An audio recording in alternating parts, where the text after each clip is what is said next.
નમસ્કાર મિત્રો, સ્વાગત છે તમારું અમારી યુટ્યુબ ચેનલ ખેડૂત સરકારમાં। તો મિત્રો, આજના તાજા સમાચાર વિશે વાત કરવાની છે તે પહેલાં વિડીયોને એક લાઇક અને ચેનલને એક સબસ્ક્રાઈબ કરી લે। તો મિત્રો, આજના તાજા સમાચાર વિશે વાત કરીએ તો આંબાલાલ પટેલનો તબડકો તૈયાર રહેજો। થોડા દિવસોમાં વિરામ બાદ ફરી એક વખત મેઘરાજા બેટિંગ કરી રહ્યા છે। તેવામાં હવામાન નિષ્ણાત આંબાલાલ પટેલે વધુ એક આગાહી આપી। તેમના જણાવ્યું પ્રમાણે આગામી 48 કલાકમાં ભારે આ દરમિયાન રાજ્ય ભારે વરસાદની શક્યતા છે। ખાસ કરીને દક્ષિણ ગુજરાતમાં 10 ઇંચ સુધી વરસાદ પડવાની શક્યતા છે, તો સૌરાષ્ટ્ર પણ ભારે વરસાદ પડી શકે છે। ઉપલબ્ધની છે કાલે ઘણી જગ્યાએ સારો વરસાદ થયો। ખાકતેલના ભાવમાં વધારો। રાજકોટ તારીખ 27 ખાકતેલના ભાવમાં ભગડકો થયો। આજે ફરી સિંગતેલ, કપાસિયા તેલ 31 અને પોમિયા 31.10નો વધારો છે।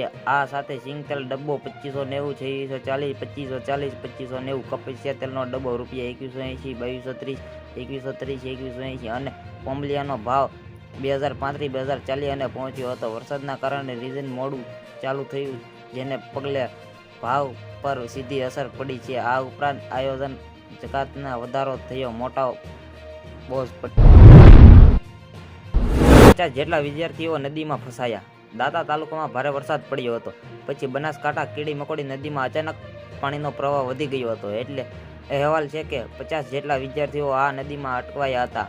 આ બાળકો બોરડિયાની શાળામાં હતા। બોરડિયા જવા રસ્તા પર પુલ નથી, તેથી આ સ્થિતિ જોવા મળી હતી। વાલીઓ અને ગામમાં લોકો બાળકોને ઉંચકીને નદી પાર કરાવી।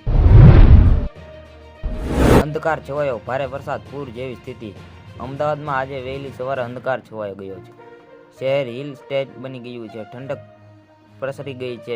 તો બીજી તરફ રાજકોટ, ધોરાજીમાં ભારે વરસાદ પડ્યો, તેથી આ ફાટ્યા જેવી સ્થિતિ સર્જાઈ છે। ભારે વરસાદના કારણે નીચાણવાળા વિસ્તારોમાં પાણી ભરાયા છે। જૂનાગઢ ધુળેટી પ્લાન્ટ વિસ્તારમાં વરસાદ પાણી ભરાય છે, દુકાનોમાં પણ પાણી ભરાયું છે। આ શહેર પૂર જેવી સ્થિતિ। આ જિલ્લાઓમાં મેઘરાજા ધબધબાટી બોલાવશે। ગુજરાત શ્રાવણની જેમ મેઘરાજા વરસી રહ્યા છે, ત્યારે હવામાન વિભાગે આજે 14 જિલ્લાઓમાં વરસાદની આગાહી છે। સૌરાષ્ટ્ર, મધ્ય અને દક્ષિણ ગુજરાતમાં વરસાદ પડી શકે છે। નવસારી, વલસાડ, ડાંગ, તાપી, સુરત, નર્મદા, ગીર સોમનાથ, અમરેલી, ભાવનગરમાં વરસાદ પડી શકે છે। ગત રોજ સવાર 6 થી રાતના 8 વાગ્યા સુધી 189 તાલુકામાં વરસાદ પડ્યો, જેમાં સૌથી વધુ ઉમરપાડામાં 4.5 ઇંચ વરસાદ હતો।